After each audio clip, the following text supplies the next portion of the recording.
Hello, this is Zach McMahon. I'm going to be presenting my first negative rebuttal.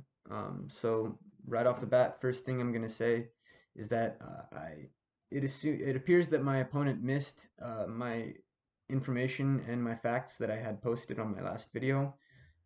Because I did quote Huffington Post, I quoted Time Magazine, and I quoted GovTrack.com.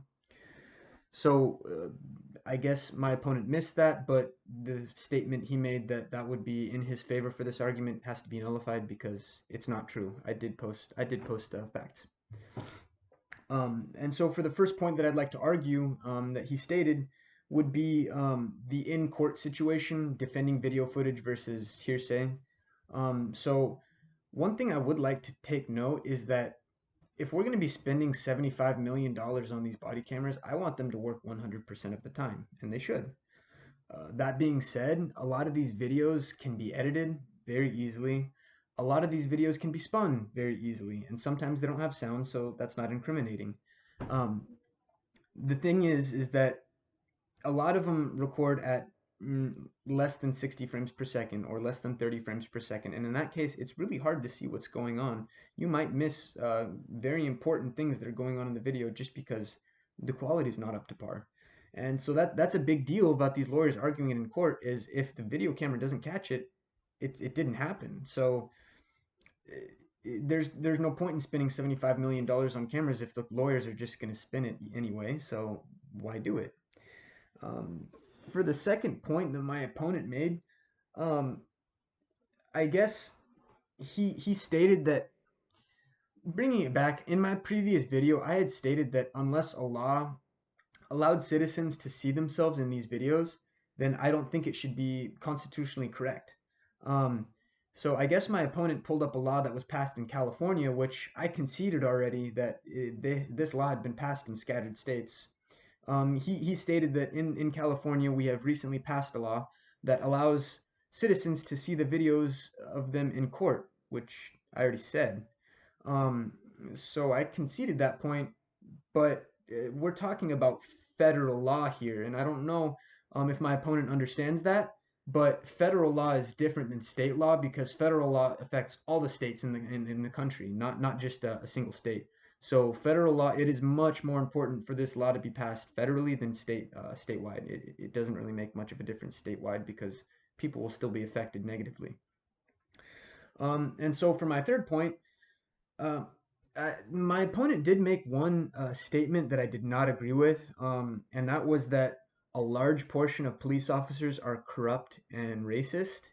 And I would just like to know where he got that information from because it sounds a lot like opinion to me. Um, so the point that he made was that these racist and corrupt cops would be training the uh, the younger cops that are coming up through the system. And I believe this is just a fallacious statement that begs the question because anyone can say that all of our cops are corrupt and racist, but you have to prove it, right?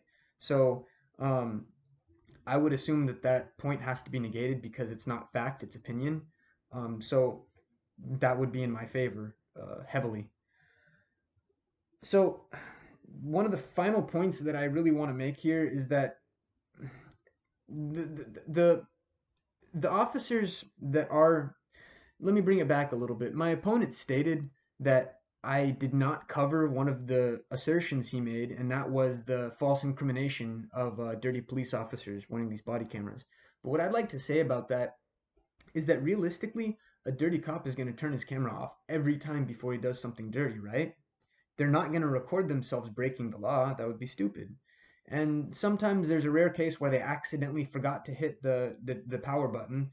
But generally, if they're going to do something dirty, they're just going to turn their camera off. And you know what? There's no disciplinary action that happens to them when they do turn their camera off. They can say it was a malfunction, or they could simply say that they forgot to turn it on because they're not necessary at this point in time.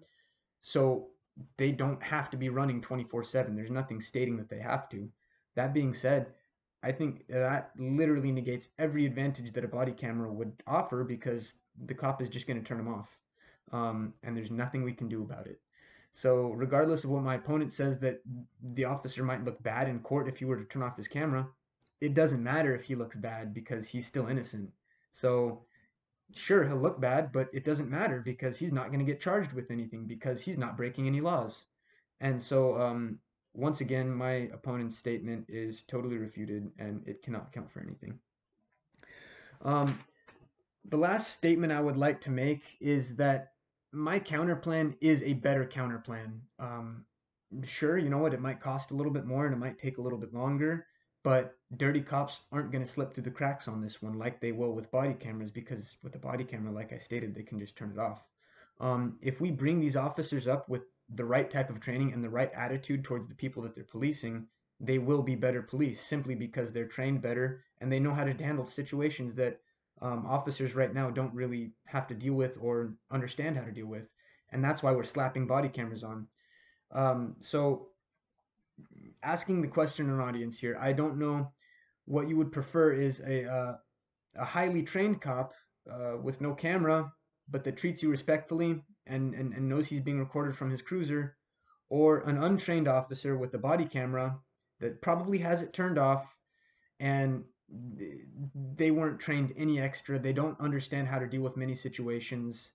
It's just a very slippery slope to get into. So I would have to argue that extra training and better resources for these officers is definitely the way to go. Thank you.